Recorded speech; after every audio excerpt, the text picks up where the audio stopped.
एक और तो हमें चिंता होती है कि लड़ाई बड़ी कठिन है और लड़ाई लड़ना भी कठिन है, तो दूसरी ओर जो परिणाम मिले हैं 3 साल की लड़ाई का, वो उत्साह देने वाले परिणाम है। मैं आपको इसलिए बताना चाहता हूं कि हमें मालूम होना चाहिए कि एक सही दिशा में प्रयास करते हैं तो परिणाम भी मिलते हैं और विजय भी प्राप्त होती है।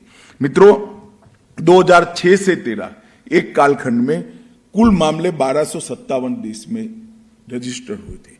14 से 22 एक कालखंड में वो मामले 1257 से बढ़कर 3544 रजिस्टर हुए, लगभग 181% का इंक्रीज।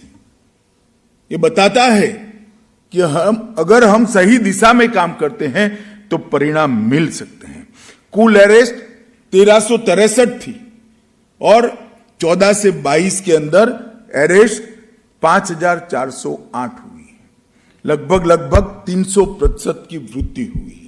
और सीज ड्रग 6 से 13 में 1.52 लाख किलो था, 1.5 लाख किलो, और ये सीज ड्रग 14 से 22 में 3.73 लाख किलो तक पहुंचा है।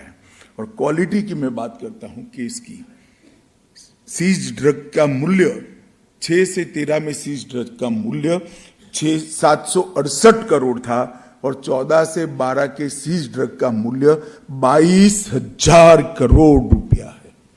ये बताता है कि किस प्रकार से हमें सफलता मिली है और इसी सफलता को आगे ले जाने के लिए आज का सम्मेलन है।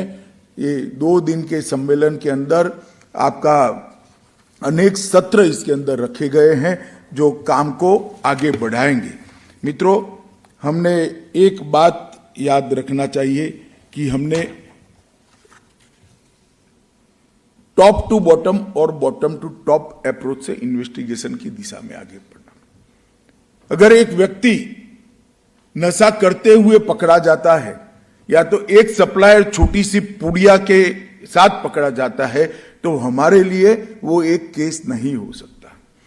वो ड्रग देश में कहां से आया वहां तक के पूरे तंत्र के पीछे इन्वेस्टिगेशन करना है। ये जो क्राइम है वो गुनाह का इन्वेस्टिगेशन करने से हमें सफलता नहीं देगा, उसके नेटवर्क का इन्वेस्टिगेशन करने के। तो एक छोटी सी पुड़िया ले जाने वाला आदमी भी अगर पकड़ा जाता है तो ड्रग कहां से आई वहां तक का इन्वेस्टिगेशन करना, और बॉर्डर पर या बंदरगाह पर कोई ड्रग पकड़ जाता है तो वो कौन सी पान की दुकान तक जाना था, इसका इन्वेस्टिगेशन करना पड़ेगा।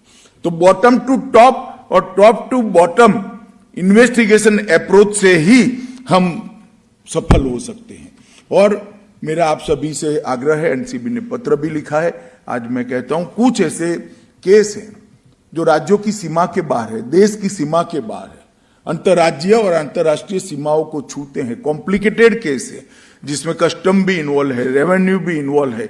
इस प्रकार के कुछ चुनिंदा केसों को टॉप टू बॉटम और बॉटम टू टॉप अप्रोच को डेवलप करने के लिए आप जरूर एनसीबी को दीजिए। एनसीबी राज्यों के एंटी ड्रग टास्क फोर्स के साथ रहकर इसका अच्छे से इन्वेस्टिगेशन करेंगे।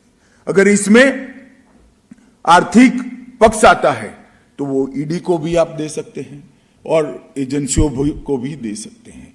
एनआईए बना है, अगर अंतर्राष्ट्रीय स्तर पर जांच करने की जरूरत है तो एनआईए को अब अधिकार प्राप्त है, और इसके साथ साथ सीबीआई भी कुछ इन्वेस्टिगेशन में मदद कर सकती है। एक अप्रोच टॉप टू बॉटम और बॉटम टू टॉप अप्रोच पूरे तंत्र के सामने हमने करना पड़ेगा, तभी जाकर हमें सफलता मिलेगी।